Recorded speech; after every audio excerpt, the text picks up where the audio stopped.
Thinking Aloud. Conversations on the leading edge of knowledge and discovery with psychologist Jeffrey Mishlove.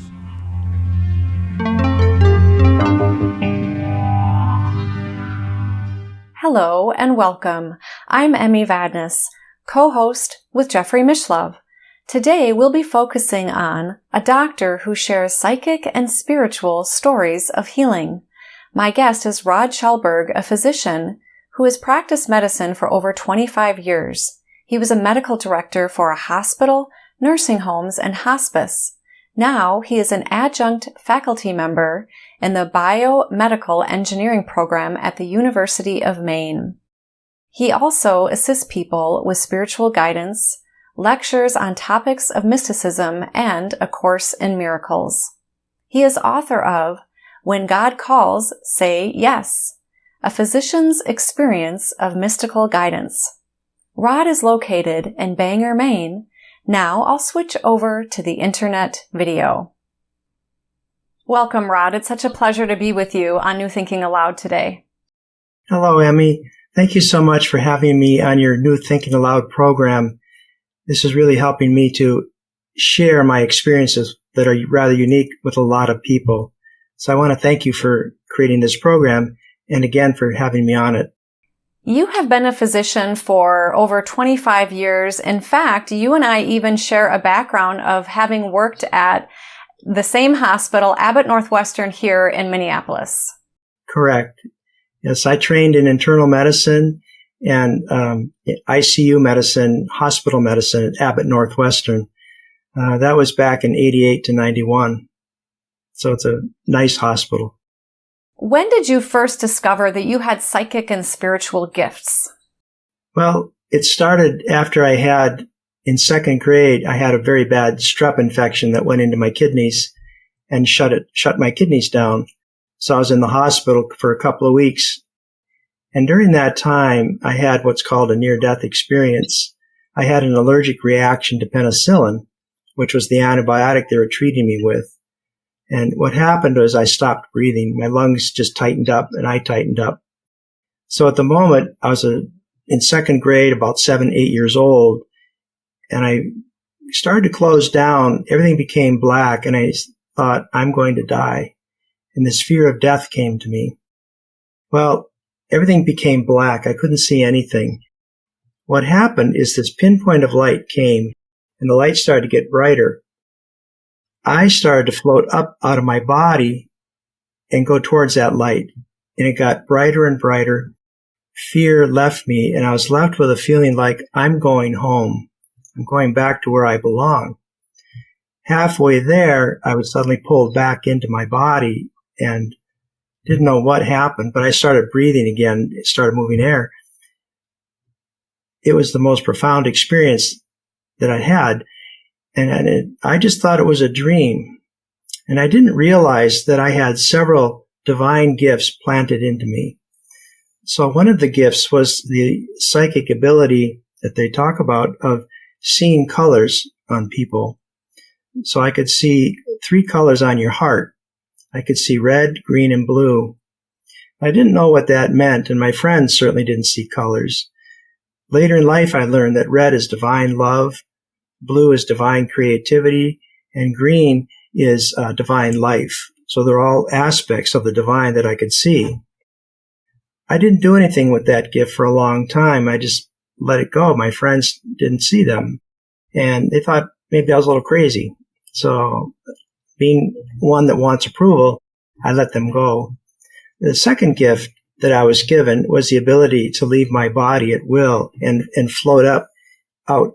And my first few trips were around the bedroom, but then later I went around the farm. And then finally I found that I could travel all the way to Paris, which is something I wrote about in my book, that experience. Again, at that time, after the Paris trip, I suppressed that and stopped working with it. That gift was going to reappear later in life. Then the third gift I had was that feeling of oneness, connectivity. There's something more to life than just this body. And I experienced that in the near-death experience where I'm going home. Now that I came back, I found that if I could sit in the chair, I could recreate a lot of this peace. I didn't see the light, but I saw the peace. Later in life, after some study and meditation, I went into that hole, and we'll talk about that a little bit later. But that was my first experience. As I went through life, I got into medical school in 84, finished in 88. I always had this feeling, starting an internship, of a presence. There's a presence right here, and it's very comforting. What was interesting is I started to see colors again. And I could see your heart, which is red, by the way. I see green on me, but I could see colors on people. And I thought that was interesting. It's not everybody, but people who are very spiritual have colors with them. Then I started to see auras on people. And I thought, this is interesting. What is this? I had no idea. And I could see black, I could see light gray, white, and clear. So one time I was at a theater with my wife, and we were in the theater watching this, and I was being a little cocky, and I said, you see that guy over there? She goes, yeah. I said, he's got a black aura. He's going to die in 6 months. Mm. She grabbed my arm and said, that's my uncle. Oh, my gosh. And I went, good one, Rod. After that, I decided not to tell people anymore when I saw that. But it became a very nice guide in medicine because I could tell when somebody was going to leave because I would see that black aura. So that was the first thing that I started noticing coming back to me, is seeing the colors. In the ICU where I trained, I could always tell when somebody was going to leave. Somebody's on a ventilator. I have them on life-saving medicines, antibiotics. There's this man, I don't know his name, but he was in the throes of death, and he had multi-system failure. And I looked at him, and his entire body was covered in that black shroud. And I started to see him, his white and spiritual aura, say, I want to go. How does that happen? I don't know. I didn't know at the time. I ended up extubating him after I talked to the family. We're all in agreement. We extubated him, stopped all the medicine, and he had a very smooth transition. So the first sense that I got after that near-death experience and later in life is being able to feel a presence, starting to hear, starting to see. That they came a little bit later, but this is the early stages of knowing that there's more to life than just you and me looking at each other. And that's what I was starting to experience in my first year. Mm-hmm. So as I went along, then it got a little more interesting. I always had this strong intuition. I always knew what was wrong with people.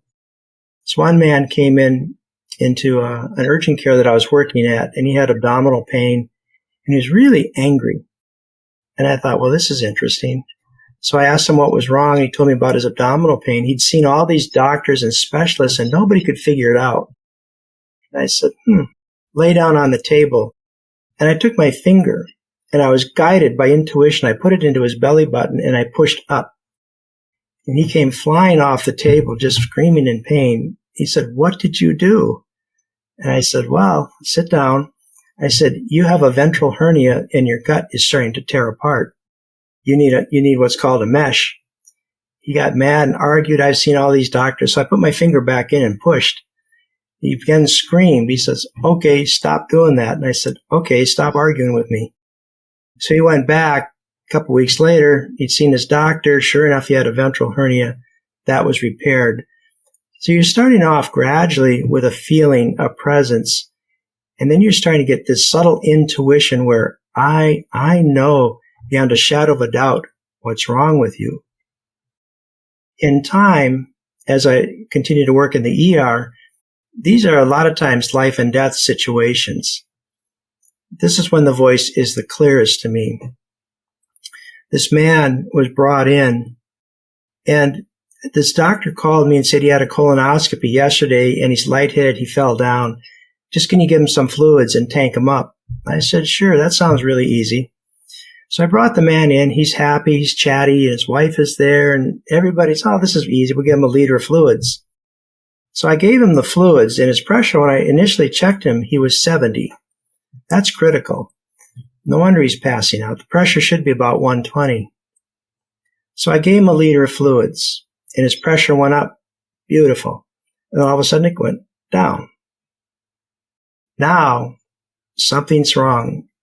And the voice, the divine voice, I'm getting comfortable hearing this voice very clearly telling me what to do. And the voice said, look in his eyelids. Now, this is a test we generally don't do, but this is it right there. It was sheet white. The next thing the voice said is do a stat trauma CT scan on this man, and by the way, run. I don't have any clue, but I just ordered this, and the nurses and the people and the patient are looking at me.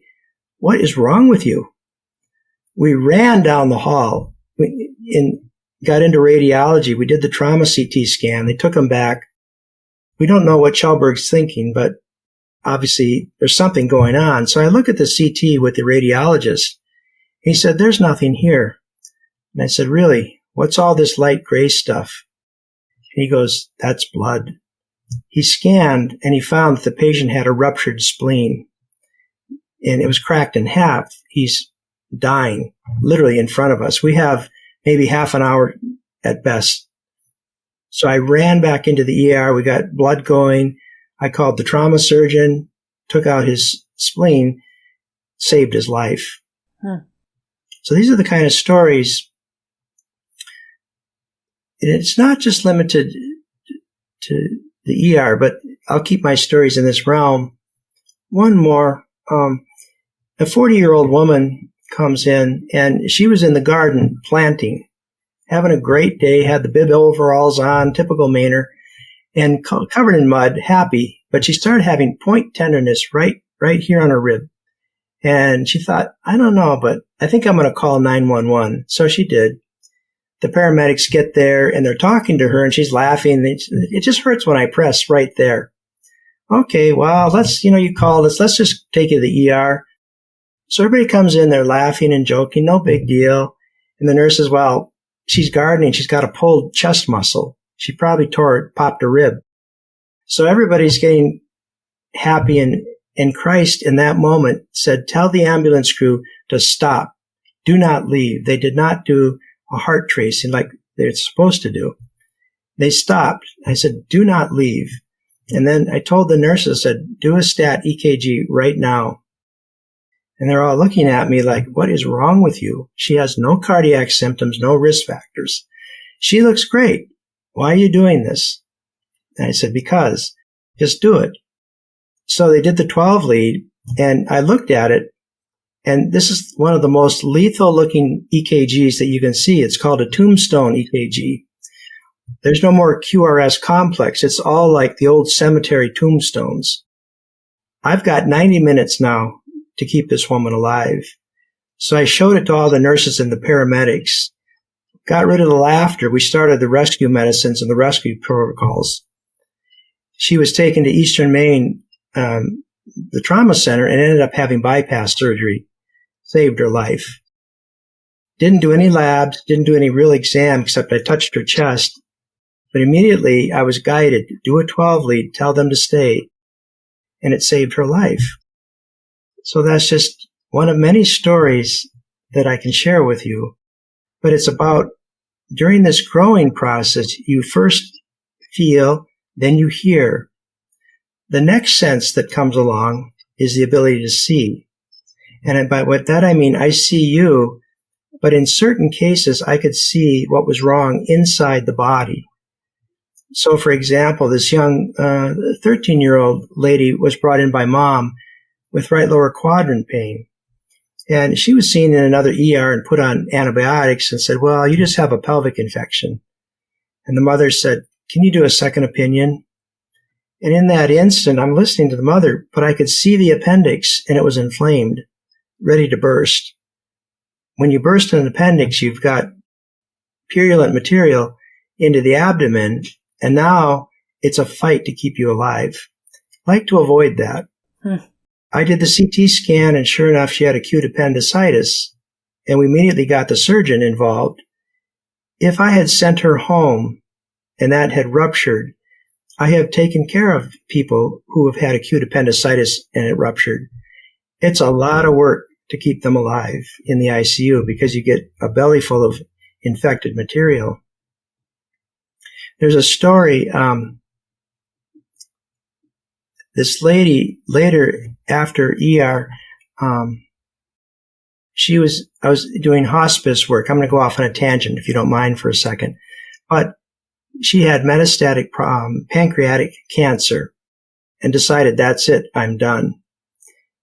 I started to talk to her. I went to her house, talked to her family, and I started to see into her this big black area. I could see the cancer, and I could see it peppered through her whole body. So we talked about that scene. You get this secondary vision. And I call it spiritual vision, but it's up here where I see things that's superimposed on somebody. And my greatest example that was kind of, it's in my book. People have probably heard this story before, but an 80-year-old lady came in and she was in cardiac arrest. We were doing CPR on her. I took over the care of this lady, ran the code for another 20 minutes, and she was in asystole flatline for about 20 minutes. I called the code and I said, she's done. She's out of here. And it's been my habit in the ICU and in treating with patients, especially at the end of their life, I like to hold their hand up to my chest. And I was raised Catholic, so I would do the Lord's Prayer. My thought as a physician, my last job is to pray for this person and ask on their behalf that they be taken home to heaven, the divine, whatever you want to call it, but lifted out of this realm. Well, that was always a very pleasant thing to do. And I always ask permission first with the family if they're around. So I studied A Course in Miracles for quite some time and did meditation, started to learn to quiet my mind. On this particular case, it was very profound for me. I said, I wonder what will happen if I ask Christ to come. Because the Course is always saying that. Well, in that instant, the entire ER turned a white light, scintillating white light. Her aura left her body. She sat up, and as clear as I can see you, only you're all white, glasses. And she looked at me and said, thank you. On the left side, this brilliant red bead of light came and melded with her, and they became one.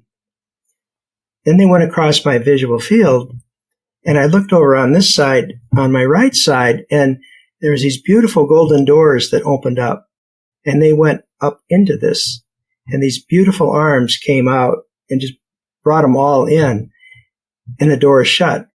I was stunned. What was that? And I felt tremendous love, tremendous peace, and I decided I just witnessed the birth into heaven of this individual. And it's what I could think of because I've delivered babies, and this is infinitely more pleasant to me. That has become, for me, I call it the process birthing into heaven, and I have seen this so many times when my dad died, when this lady Polly died, when Sandy died, a patient died of a suicide, a patient died of a car accident. Every time that I have called, that divine love has come, and I get to see this beautiful merging just going off. So spiritual sight is what you're starting to gain as you get closer and closer. And we can go on with lots of examples of that. Those are incredible stories.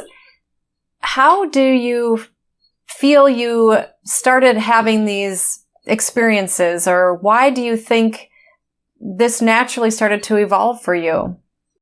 I shut it down in second grade out of fear of rejection from my friends.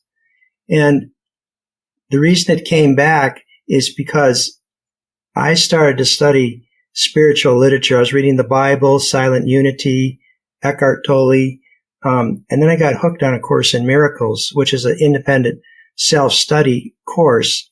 It's not a religion. It's just a course. And then I remembered, oh yeah, meditation. I really enjoyed that. So I would read literally 4 hours on Sundays and then meditate for an hour. I learned to quiet my mind, and that's very important on this process, to quiet your mind, because then the divine can speak to you. In all these situations and stories I've told you, what I didn't tell you is in all of them, I learned to be very quiet. So when I'm praying, I'm quieting my mind, and I'm allowing that divine to come through. In crisis situations, a man comes in. He was involved in a motor vehicle accident. He's all banged up. And it's frantic activity like you see on TV, all the drama and insanity. And I'm the conductor of all this. I stand at the foot of the bed and tell people what to do and whatnot. And I'm looking at this man, and I make it my habit now just to move this way. And right here is an empty spot. And I say, that's where God is. And then I say, what does God have to say? And it would immediately say, we are peace. This man is going to be fine. And the whole ER would just settle down. It's the most amazing thing to see and feel. The insanity of the noise just quiets down. And we're having a nice civil conversation like this. Well, the patient picks up. If they're not upset and afraid, what do I have to be afraid of? So I would always make it a point of touching someone's hand and just telling them everything's fine, and that divine love just flows through. So the Course in Miracles was the stepping stone for me to unlearn what I was taught, to learn that there's more to life than just the body. Learning meditation allowed me to quiet my mind so that I could hear the divine. Mm-hmm. It's very important that you have to create a quiet time, because if you're just chat, God's going, what can I do? I can't talk to you. So, and it's really scary sometimes.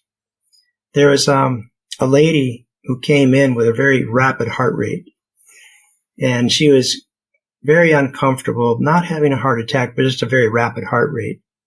So we said, okay, I put her to sleep, and I gave her a drug that literally stops your heart. Now that gets interesting. I'm going to stop your heart now so it can reset itself. So we gave her the drug, and we're watching the monitor. It shuts down. She's in asystole. Normally, people wake up at 10 seconds, 15 seconds. At 15 seconds, she's still flatline. Now we're starting to get twitchy. At 20 seconds, she started to come back and immediately went back into this super fast rhythm. I said, well, the voice said, okay, double the dose.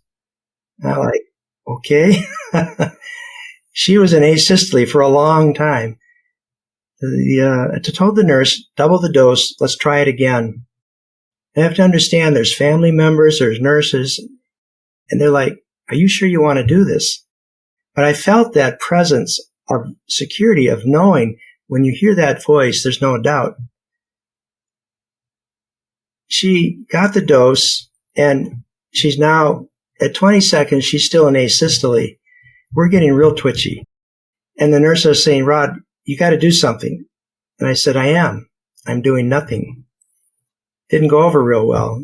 At 30 seconds, boom, her heart rate came back into perfect normal sinus rhythm. So we woke her up, and she said, that was the most pleasant experience I've ever had. I said, yeah, we stopped your heart for 30 seconds. The husband was pacing. The nurses were pacing. I'm just, that's all right. Don't worry about it.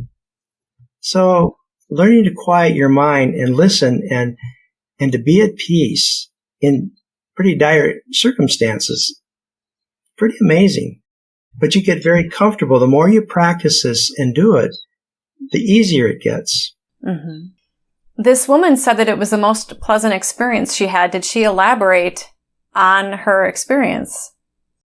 We assumed that it was medications that I used to put you to sleep, but I knew she connected with the divine and felt that divine presence. She had a glow about her, that her aura changed from kind of dark to a bright white. So I knew that she was touched. She didn't talk about a near-death experience, but that doesn't matter. She's still in that quiet state. There's no heartbeat. That really shuts your brain down. It allows your mind to be expanded. So everybody attributed it to the drugs, but I knew it was the drugs and being touched by the divine. That's like extreme meditation, and these are tricks you can't try at home. No, I would not suggest that. Some of the criticism of psychic gifts are that people are simply hallucinating. And when you talk about hearing voices, how do you distinguish what is Christ or God versus maybe just your own mind speaking to you? Well, it's actually a good question and a very simple answer. Because people would come in and say, I'm hearing voices and I'm seeing God, and they're crazy, they're schizophrenic. We tend to lock them up. The difference is the voices are telling them to hurt people. The voices are misleading. When the divine speaks, you know there is no doubt in your mind. If there's doubt, should I buy this car, should I not?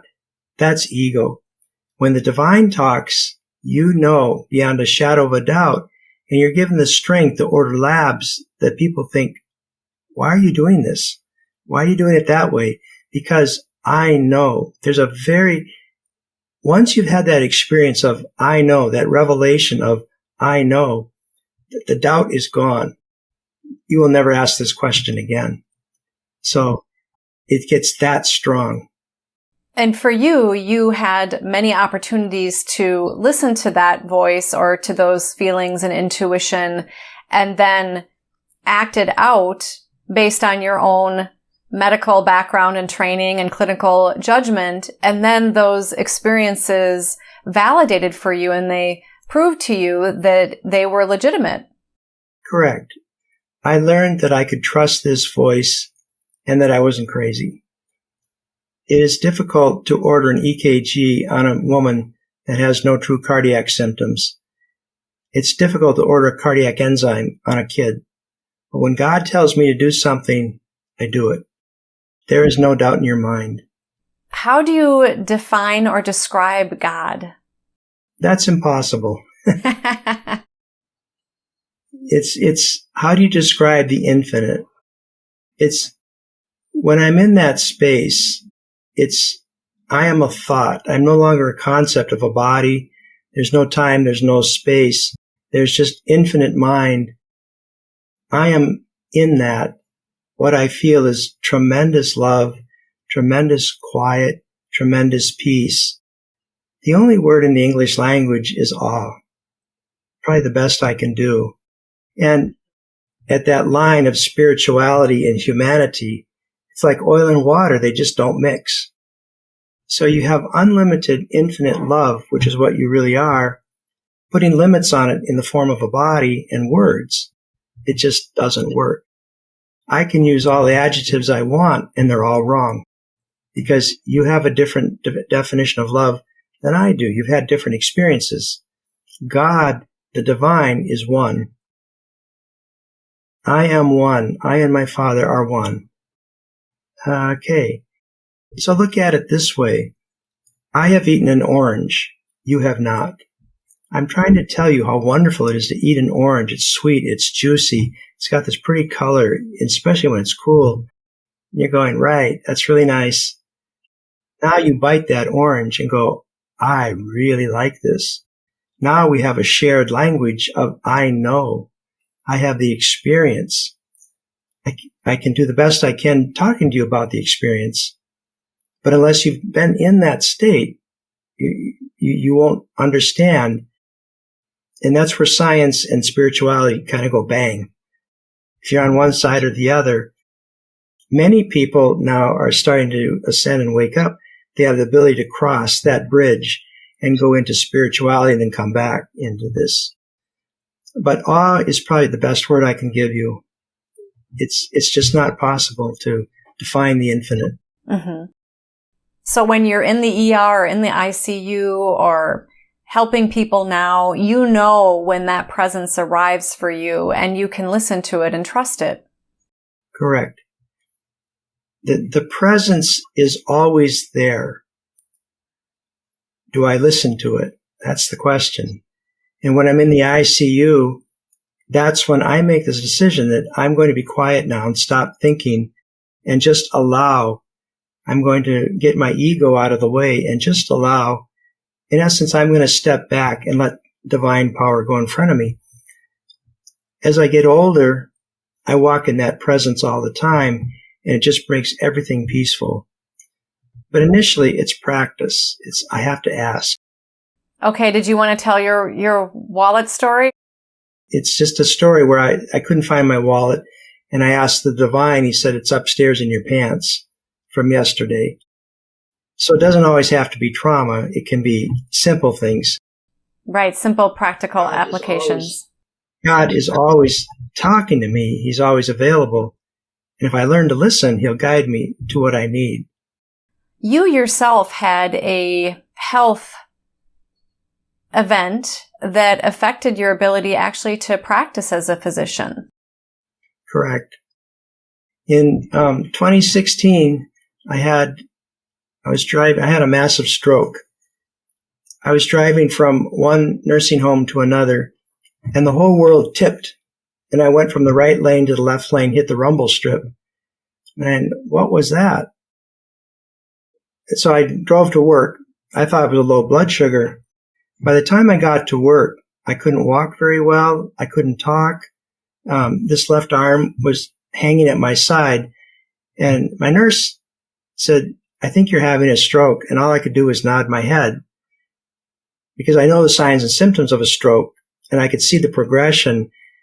Anyway, I got into the ER and they did a CT scan and found that I had what's called a pontine stroke. So at the very top of your spinal cord, there's the brain stem. The top of that, like a crystal ball, is your pons. So you've got this part of your brain is a computer, and the back of your brain is another computer, and they hook together in the pons. So a very critical area got hit. Now, I was in a window where they give this medication called TPA. It's a clot-busting medicine. I'm in bed. My right side is now paralyzed. My left face is just hanging, and I'm drooling. I've got Parker well. So the nurse came in, and first the doctor came, and he said, your labs are all fine. And he told me what the labs were. Well, my blood count was not fine. My blood count was 18, should be normal. My blood count was 11. Critical is 8. So I'm thinking, where did all that blood go? That's 1 to 2 quarts of blood.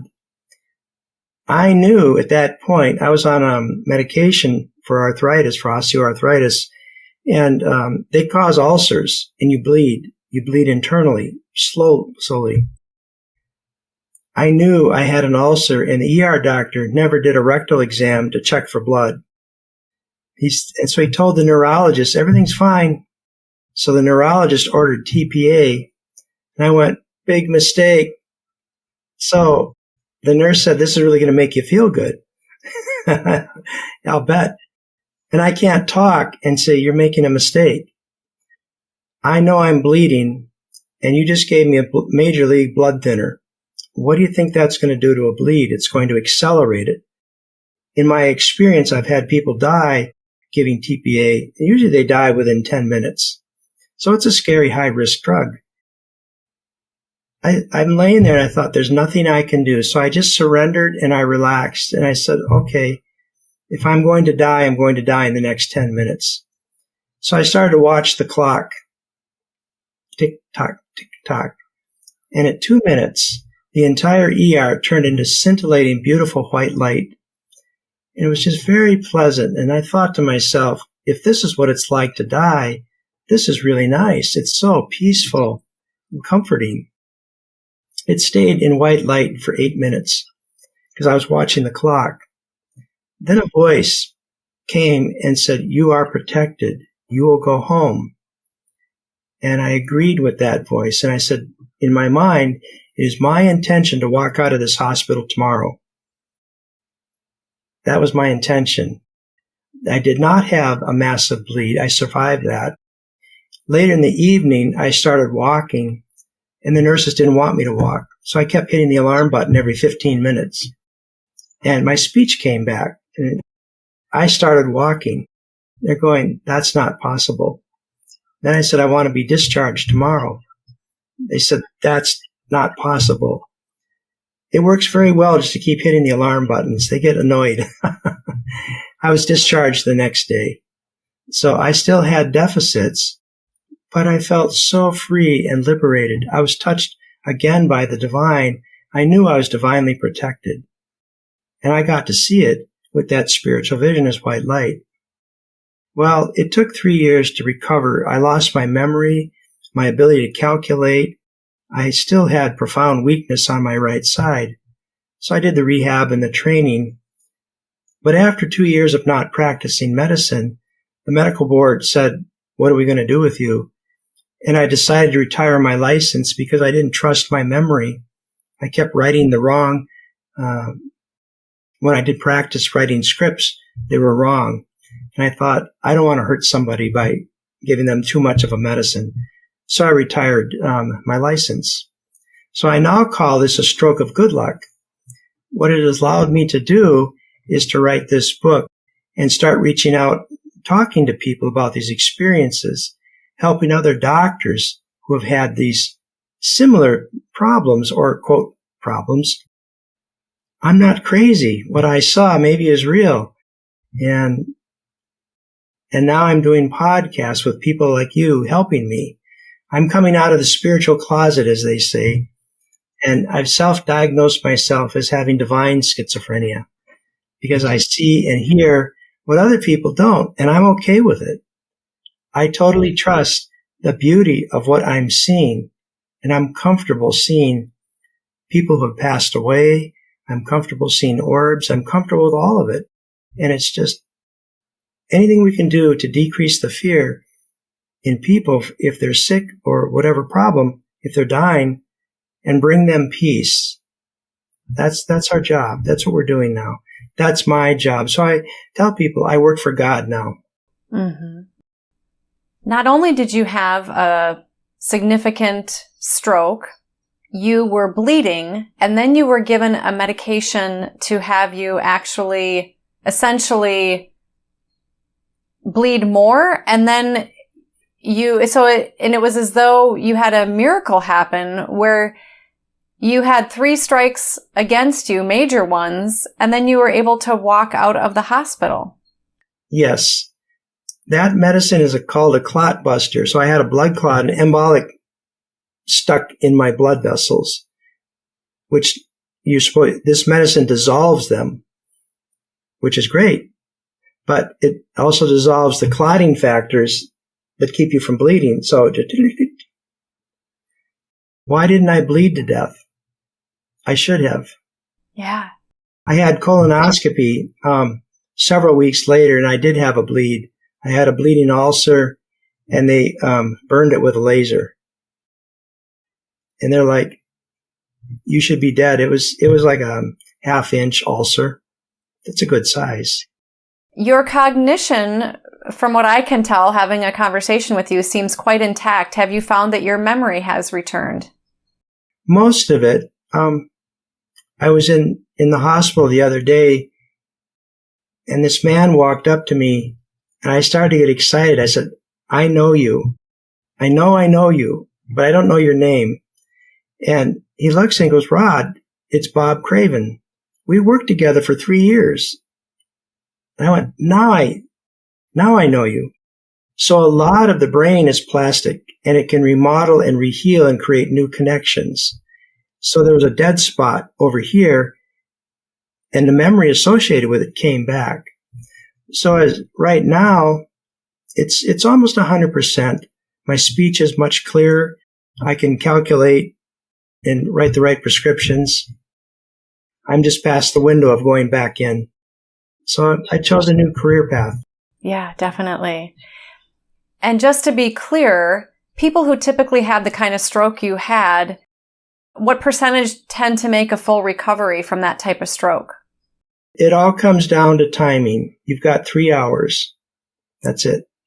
If it's past 3 hours, the medicine won't work. So adjacent to me was a 55-year-old man who also had a pontine stroke. Oh, wow. And waited too long. He was permanently paralyzed on his right side. They were talking about breathing assist, nursing home for the rest of his life. So you don't have a lot of time. 3 hours is about it to make this work. A lot of people think it's a low blood sugar or just I'm tired, and they don't realize how bad this can be. In addition to connecting with God, Christ, do you also experience angels? I do. I see in my mind archangels Raphael, Uriel, Michael. I've seen Mother Mary and Christ. Sometimes I've seen Gabriel. That was a long time ago, but usually it's Raphael, Michael, and Uriel. Those are the angels I see. I have not seen other angels, but I have seen orbs around people, and I know those are thoughts of love. Those are thoughts of angels. I have seen deceased loved ones come back. So, for example, my dad died, and I was there at the bedside, and there was 7 white, different height auras there. And I thought, who are you guys? Well, for just a moment, the tallest one, I said, that's Uncle Vernon.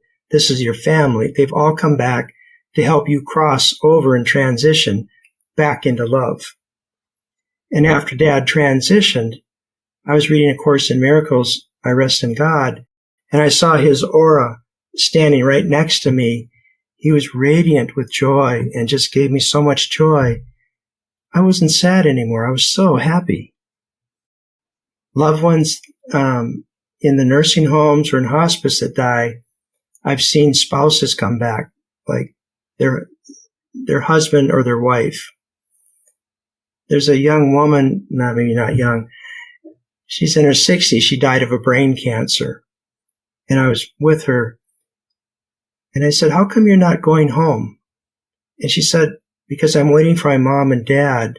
I don't want them to get lost. So I'm going to wait here. They had their 95th birthday not too long ago. But there's no concept of time in the eternal. So and there's other stories, but I think you get the point that angels are all around us. They're in the form of loved ones.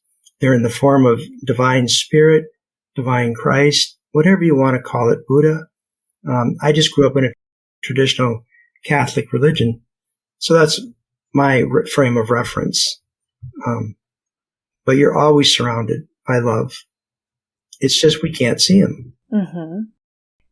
You have also been a medical director in nursing homes and hospice. What are some of the experiences you've had there with people who are at end of life?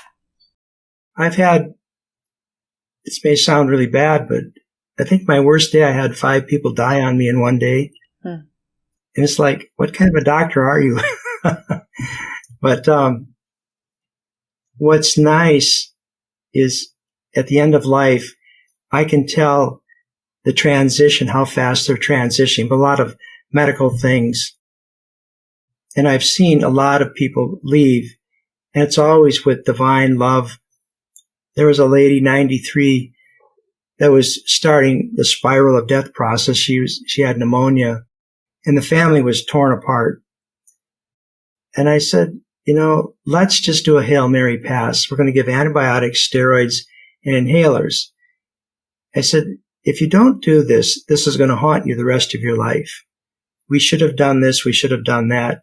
Anything I can do to decrease the fear in the family and then in the patient is what I do. The next day, it was clear that she wasn't going to make it, so we stopped everything. She left at 2 in that afternoon. It is really important to be at peace when you pass away. So all these people that have died, I made sure they were comfortable. The chaplains, I would invite chaplains in, rabbis, friends, and the loved one felt that support. They had peace. And my job is then to say, okay, I ask for divine help, and the divine help always comes. You can ask for that for a loved one and say, please help my friend be at peace and go home. We can all do that. Just we're taught to go to church and pray, but it's in your heart and you let that love out. So that same methodology works in every situation. And it doesn't matter if it's a quote a bad person or quote a good person. Once that body's laid down and they're at peace, they return to their divine essence of love. And we just want them to go home. I did nursing home as the medical director for 4 or 5 years, Beacon Hospice, almost 2 years.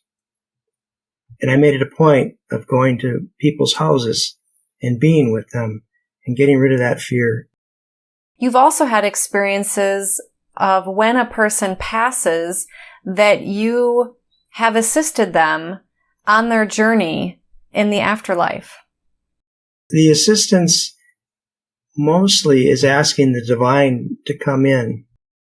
Roger was a man who had end-stage liver cirrhosis from drinking. Broken family, broken, everybody fought. And he was dying. And he said, I just want help to let this go. And I want to read you something because it's really pretty. Roger held my hand and at the bedside late at night in the middle of Maine, winter. And the wife, Margaret, is over here. And by the way, I have their permission to talk about this. So I said, I, Roger, he said, repeat this, I, Roger. And he said, I, Roger, I forgive myself. And basically that was the gist. He started to forgive himself. He started to shake and rattle. And he started crying uncontrollably and turned to Margaret and said, I am so sorry. I was stuck. Now I'm unstuck and I see you. What happened next, if you don't mind, just a quick poem. Sure. This divine voice gave me a message for Roger. And it's called Roger's Prayer. And it says, out of love you were born, free to create and explore this life. And now it is time to return to spirit, to love and to peace. Forever are you sinless and free of guilt, for I have loved you always. The memories of your life will end with this body and trouble you no more.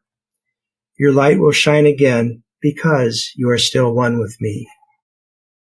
That brought Roger tremendous peace. Margaret tremendous peace. Afterwards, he passed away. She said, I fell in love with him again, as when I did so many years ago. His son came to visit a year later and was in the bed. And the next day he talked to me. He said, my dad came to me last night and I could see him. And he apologized and he asked my forgiveness.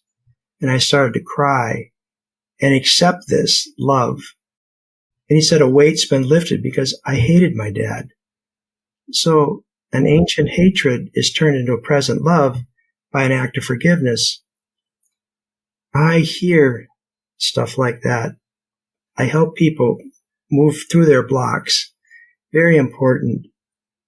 I have gone into the other side and helped people navigate in that, I don't know what to call it. I call it the etheric realm, the astral realm. I'm just not sure. But people get lost in there, especially when it's a traumatic death. That there's two people. One was an 80-year-old lady who had a heart attack while she was in town. Fortunately, she was driving slow, ran into a telephone pole. she was in asystole when she got into the ER. So we ran a code, but we called it, stopped it. And as I started to walk, and the family was there by then, the minister, I stopped at the head of the bed and I stopped and I dissociated and I went into that realm. It's a light gray realm. And I found her with her head down crying. And she says, "What happened? What happened?" So I told her the truth, that you were in a car, you had a heart attack, you've died. And she said, "I can't see my family and say goodbye." I said, "Well, maybe you can. Let's ask." So we did, and I asked on her behalf, "Divine, can this lady stay for just a little while to be with her family?" She did. All of a sudden, she's in asystole. Her body is white, cold. She pinked right up, and the voice said she has 3 days. So we transferred her to the ICU, and she was able to say goodbye to her family and tell them how much they loved each other. This is a family that was torn apart by all these family dynamics, and they all found forgiveness and love, and she quietly just closed her eyes on day 3. And they felt the love and tenderness of it all. There's more people, but Yeah. stories like that, but we're in the interest of time. Yes. You develop these abilities of the presence, you hear, you see, and then the divine says, "Will you help me?" And I say, "Yes." So my new boss is God. And I help people in that manner. Mm-hmm. We think of in Western medicine that it's all about, in our very materialistic society, that it's all about the physical body. But you're really demonstrating that it goes beyond the physical body, not only to the mind and consciousness, but also to the spiritual realm, and that we can receive guidance and support in greater ways than we typically are aware of. Exactly. And that's really the gist of a very big change in concepts, that God speaks to me all day long. He's always with me. Are you willing to listen?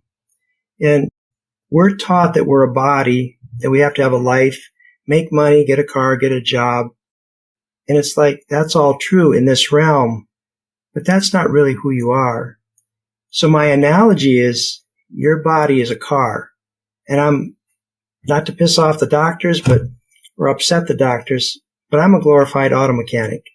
I change the tires, the air filters, change the brakes. What I have learned is, if you will imagine, you are a divine spirit. You are infinite God consciousness, infinite love. That's really who you are. You're the driver, and you get into the car, and you give that car life, and the car says, "I feel great. I think I'm going to go to the grocery store today. I think I need gas. Oh, I got a flat tire." You see, the car thinks it's alive, and we think the body is alive. It is in this realm. But when you go into the spiritual realm, the body is left behind. Your car runs down and breaks down. What do? You leave it, don't you? And they take it to a junkyard. That's it. What do? You walk around for a while and say, I think I need another car. I'm going to try this car instead.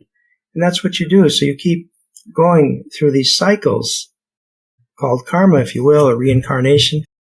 It's just a recycling. And wouldn't you like to stop and say, I want to remember who I truly am, and that is, I am the driver of this car. This is truly me, a thought of love in the mind of the divine. And now I'm going to go home and leave that body behind. I have the choice now to go home or recycle.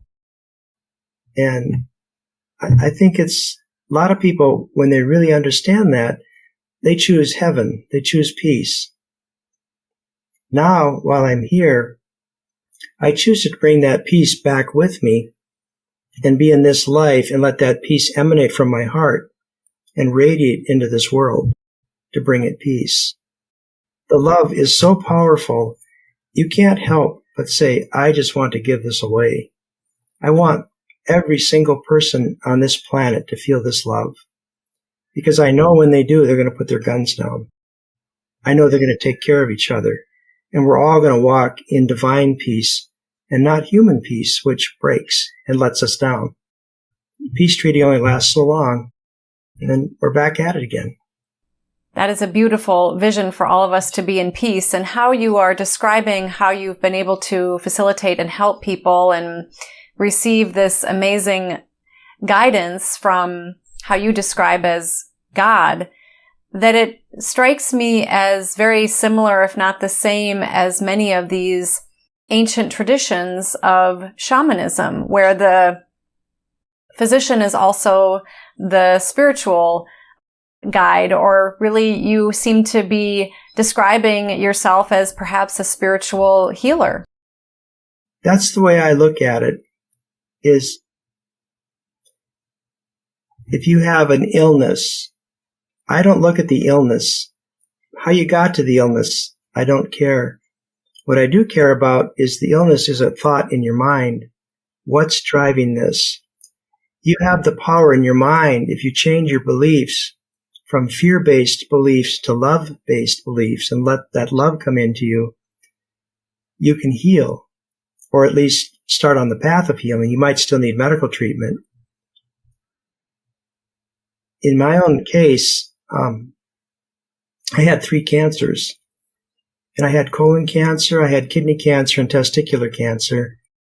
In all cases, the doctor said, you're going to need chemo and radiation, and these are really bad. So after these diagnoses of these cancers, I had a choice. And my choice was either love or fear. Most people choose fear, and they go down that track. I chose love. I chose to remember that I am a divine being, that I have the power within myself to let love flow and dissolve this darkness. So that's what happened in all 3 cases. They were healed. I did have surgery. I did have the cancers cut out. But at that point, since I had chosen love, the voice told me, you're all set, you're healed. And I knew I was healed. So I didn't do any chemo, I didn't do any radiation, I didn't do any follow-up testing. I said, I'm good, I'm out of here.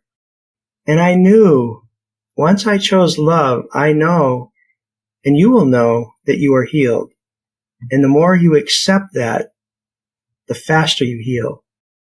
You may yet need some medical treatment, some pills or chemo, but your whole perception changes is to one of, I am going to be fine. A positive expectation can work wonders. You bring joy and love into it, not fear and upset and, oh my God, I'm going to die. Well, what if you weren't going to die? What if I told you you can make a choice, and I'll help you either way. We can do chemo, radiation, and surgery, all that stuff, and work with you. Or you can say, I'm going to start healing. So, and I can give you lots of examples in my own personal life, but that's sort of the gist of it, is to take back your power. We tend to give our power away to the medical society when we have a problem. And I'm saying, give it back, bring it back into you, and you can start to heal yourself. You do that with love by saying, I am love, and I'm going to extend love into this. And if I need chemo, I'm going to have fun with it and have a little party. I've had patients that would bring in a cupcake and put a candle on it and say, okay, I'm going to enjoy this cupcake and my chemo. You see, you bring happiness to this. You don't let it take you down and control you and like, oh, I'm going to get chemo. It's really awful. And many times I wouldn't tell people what was wrong with me, certainly with the kidney cancer and the testicular cancer. I didn't tell anybody, not even my wife. And one day I'm going to the hospital. See, I don't want to pick up negative energy. I said, I have to go to the hospital for a few days. She said, why? I got kidney cancer. Okay, when were you going to tell me? Mm-hmm. But I keep it very private. You see, I don't want somebody's fear to be projected onto me. So I feel great. I feel great. Yeah, that's fantastic. And In your book, you also describe about how when you were working with patients, that sometimes when you would diagnose them with something, that you described how you would come back and say to them, oh, your condition is actually not as bad, or it's much better than I originally thought, and you're going to be just fine. And so I really love how you bring that positivity into working with your people, your clients, your patients. I find that levity, humor is very therapeutic. Mm-hmm. This man came in and he was in a bad car accident, banged up, and everybody's running around. And I just walked up to him and I looked at him. I said, oh, they told me you were really in a bad car accident. I said, this isn't bad at all. I said, we can fix this and you'll be in the hospital for a few days, but then you'll go home. Really? Yep. You're fine. I've seen a lot worse. So then they relax. Now I can work with them. And every time I walk in, I say, yeah, I got the test back. These tests are all normal. There's one little fracture here. We're going to deal with that. Always bringing in peace, always giving power back to the patient. We're not taught that in medicine. We're taught that we're the doctor and all that soap opera stuff. We're on a soapbox. And I don't do that. I treat you like family, like friend. And it's like, and when you think about it, we can do so much in medicine. And if we put it with a positive attitude and I'm relaxed, my patient relaxes. The medicines work better. It's just a new way of thinking. And we're starting in medicine to learn that, to bring in compassion and letting patients have power and learning to be comfortable in working with somebody. Yeah. Well, a lot of science has shown that thoughts and beliefs greatly impact a person's health, wellness, and their recovery. Absolutely. Another story, if you don't mind. This right shoulder, many months ago, I was lifting weights and I completely broke it. That was it. And I saw the surgeon. He said, Rod, this is such a bad tear. He says, I don't think I can fix this. And I said, well, why don't you just try? Well, you can't make it any worse. And he said, well, okay. He said, yeah, I think I'll try. Immediately, I blessed him with love and asked for divine guidance to take care of him. And I chose to see my shoulder as healed. So this is a 3-hour surgery. At 55 minutes, he was closed. Wow. I'm waking up and he's talking to me. He says, I can't believe this. That was the easiest surgery that I've ever done. I mean, the tear was 4 inches where you dislocated. He said, I put a stitch in. It pulled right back perfectly. 55 minutes. He was very happy. So I see him in follow-up. And when I left the hospital, he said, I hate to tell you this, but it's going to be a year before you can really use that arm again. And by the way, it's extremely painful. Immediately, I denied that thought and I pushed it back. I said, I don't accept that. My intention is to be healed, and this is going to heal beautifully. And I'm going to ask the divine love and energy to help me. So I'm now 6 weeks out. And I saw my friend, the doctor, and he said, well, how are you doing, Rod? I said, I'm doing great. He said, well, let's see. I said, well, yeah, I can do this. You said I couldn't do this. He said, that's not possible. That is not, he sat down. He said, that's not possible. He said, how much narcotics are you taking? I said, I didn't take any. Because I decided not to have pain. I don't like pain, and I don't like narcotics. So I changed my thinking that I'm already healed, and I'm seeing myself as past the therapy, and he was amazed at this. He's like, that can't be. So I'm 6 weeks out. Wow. What an inspiration you are. Thank you. But I want to give that to all the people that we're talking to is, we can start to change our thinking and we can start to heal our life. And it doesn't matter if it's a money issue, a relationship, it's an upset. And we're going to start to choose love and remove the blocks of fear. Mm-hmm.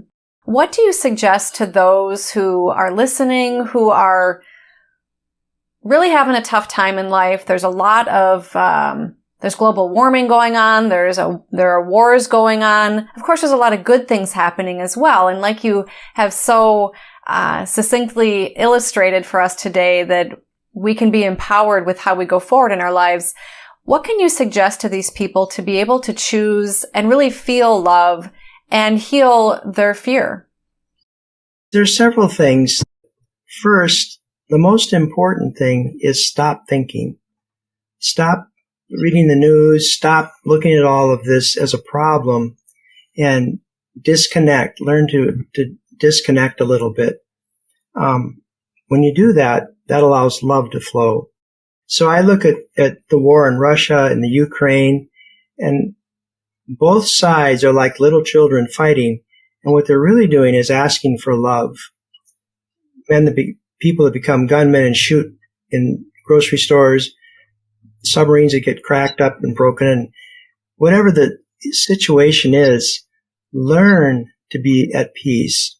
So I stop thinking about it. I stop listening to people, and I create a space for God. And I do that by just relaxing and learning to trust. Just get quiet. And the second thing is you start to learn to listen. And just, what does God have to say? If this is really important to you, you'll make time for it. And then the third thing is just to rest. Start to rest and know that the divine is going to take care of everything. I have complete faith in that. And I hear global warming and I see wars and this and that. And I always say, I choose peace instead of this. I choose to relax, and I'm going to step back and let the divine walk in front of me. It takes a lot of practice, and meditation's a big help. Walking in nature, being in music, lots of different ways of doing this. But if you will, imagine you're watching a movie, a three-dimensional movie, Star Wars, for example, and you're in the audience, and you think you're in the movie, but you're not. You're just a viewer watching the movie, and you look up above, you see the projector, and then you see the film. For at least in elementary school, they have the big reels with the film. And you realize it's all a movie, and you can learn to disconnect and say, I choose peace. And I look at the insanity of the world. This is hell. And I can choose peace. So what I like to do is to do a healing meditation where I just get really quiet and I just let love flow from the top out my heart and encircles the world in love and light. Because guess what? What you give as love to the world is what's given back to you.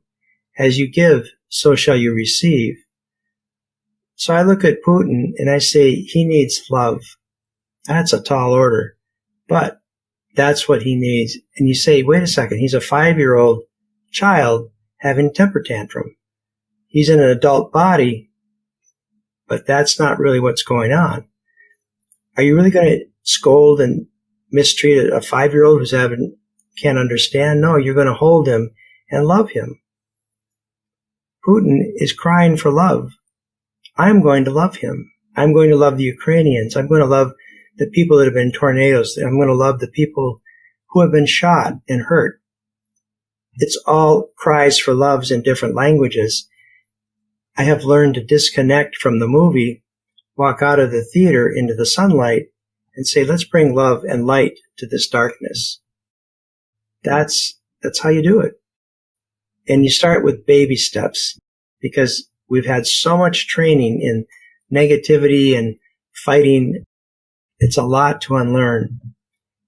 Inviting the divine in, whatever you want to call it, Buddha, Christ, whatever you want to call it, doesn't matter. You just allow love to come in, and it will teach you and help you to heal these problems.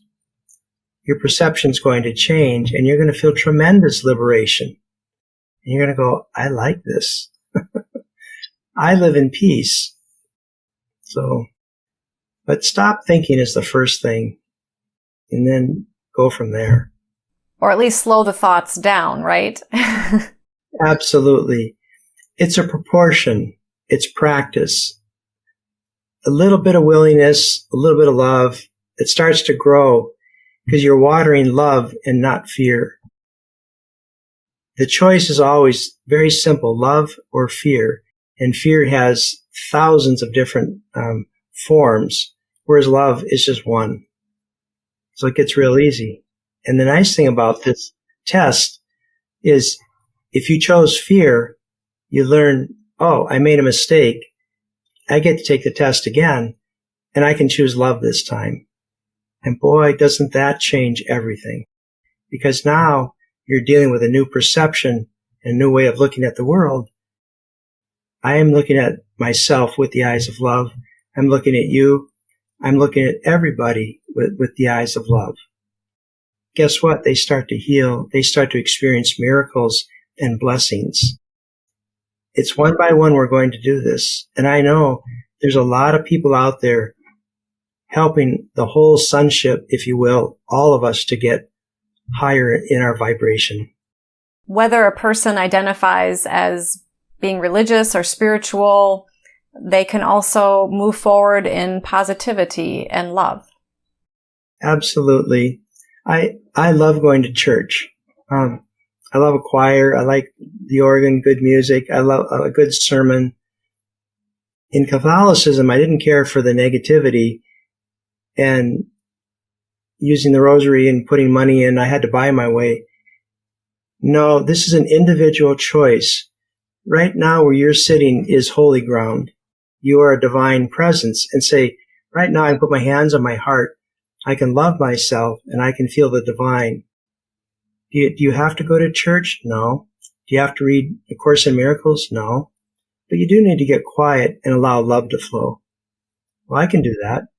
Can you sit for 5 minutes in the morning and just say, I'm just going to be love and I'm going to love myself. Then I'm going to go on with my day. So I think the churches and religions served a very good purpose. It got corrupted along the way. Many institutions do, medicine does. And we need to say, well, we got to fix that, but let's keep the good. Let's not throw it all out. So if reading the Bible and going to church is your pathway, by all means, go on it. But realize you've got a divine partner helping you. What does he have to say? You got to make time to listen. On that note about medicine becoming corrupt, what have your colleagues said about your experiences with the spiritual and the divine and your psychic abilities? Yeah, I didn't tell anybody about this. Everybody said, boy, you're really smart. And in my mind, I would say, no, I know how to listen. I never told anybody these stories. When I do lectures, sometimes the physicians will come up and say, can I talk to you for a minute? I've had these experiences. What does that mean? Am I going crazy? Am I starting to hallucinate? Am I losing it? And I said, no, you're starting to let go and wake up. This process called enlightenment is gradual, step by step, and you're developing spiritual senses that allow you to hear and see and connect. So it's a natural process we're all going to go through.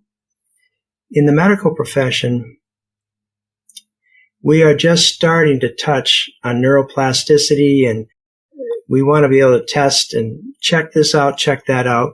Now we find this subject of spirituality. How does that come into it? So René Descartes, back in the 1500s, separated mind and body, God from the body. And now we're starting to reconnect, and we're starting to hear more and more lectures on spirituality. And people in the audience, at one lecture, it was in Harvard, and we were talking about this.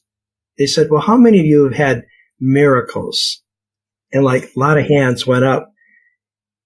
And they said, how many of you have published it or told your friends? Wow. Nope.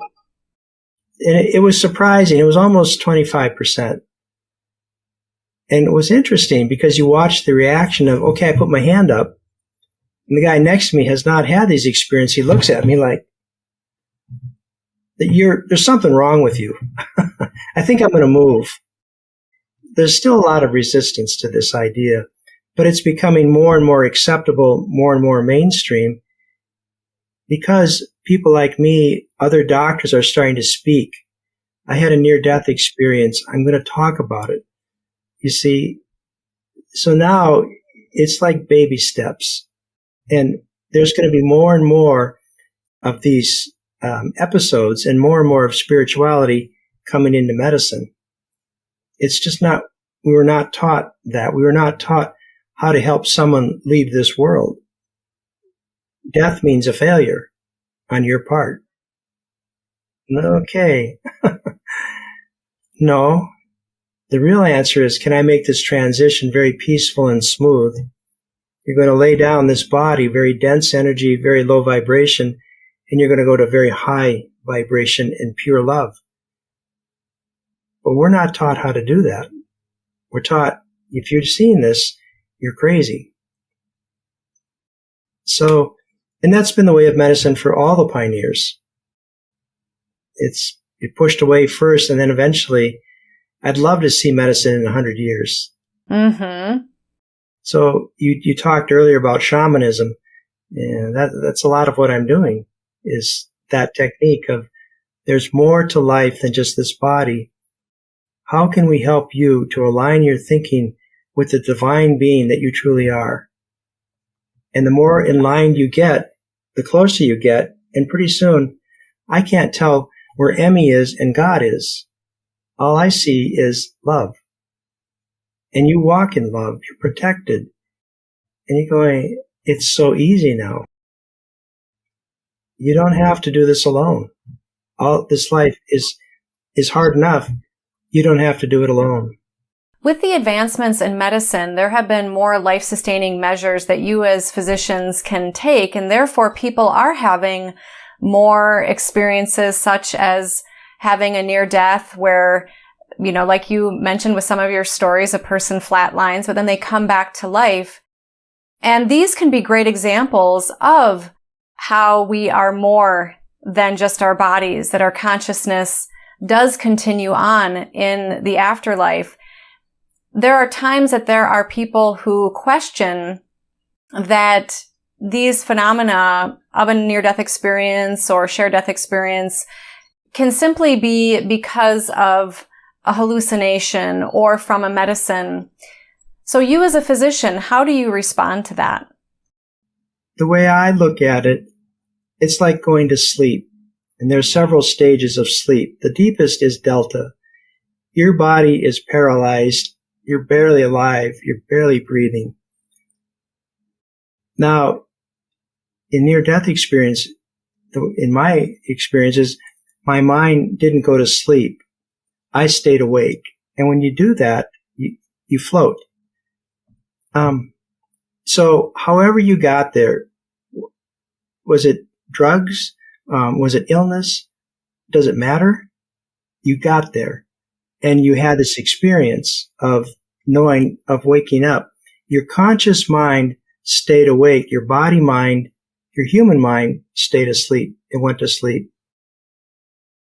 We had a lady who had a heart attack. I think she's like 40 years old, on the mountains here hiking, and we got her back. And she was very angry and said, "Why did you bring me back? Why did you? It was so beautiful. I was so happy. And now I'm in this body stuck again. Why did you bring me back?" Well, that's my job. But people, when they have these experiences, these transitions, or they touch spirituality, they're always in a very quiet state.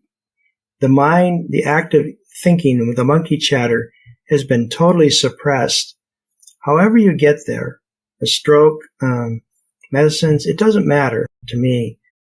What matters is you had the experience and you touched the divine. And it goes back to the story of the orange.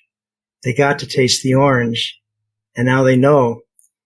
And whether the orange is brought to them on a silver platter or on a donkey, or I walk them and say, here, how you got there, to me, doesn't matter. What matters is afterwards what you did with it, how you experience it. Now, the hardcore scientists say, I need to measure this, analyze it, figure it out. You can't do it. You can't, because once you cross into spirit, you become one with the divine. There is no more body. There is no more ego. You are pure love. There is no time. There's no space. It's all gone. You're unlimited. Your mind is bigger than the Milky Way. For people who have a limited mindset, they can't understand it. It's truly oil and water. It's just unless they really want to come see me in the ER, I'll give them a shot and I'll stop their heart. And maybe they can have a near-death experience and go, now I get it. Rod, thank you so much for all that you've shared with us today. Are there any final thoughts you have on your psychic and spiritual stories as a doctor? I would say to everyone, you are all mystics. You all have this capability. It was taken away from you and you think you can't do it. But the truth is, once you learn to relax and let go and rest and trust, you're going to awaken these spiritual gifts. And you're going to find that you can start to heal your life and heal your mind, and that you can walk in peace. Then what's going to happen is you're going to turn around and give it to your brother behind you, and you're going to be a benediction to this world. So you can all do this. I'm not special. It's just practice. It's just love, letting love flow. Very beautiful. Thank you. I've thoroughly enjoyed this conversation today. Thank you for everything you've shared with us. And I hope we can have more conversations in the future. Oh, it'd be fun. It'd be fun. I wish everyone well. My blessings of peace to you all. Thank you. Thank you for being with us, Rod. And for those of you listening or watching, thank you for being with us.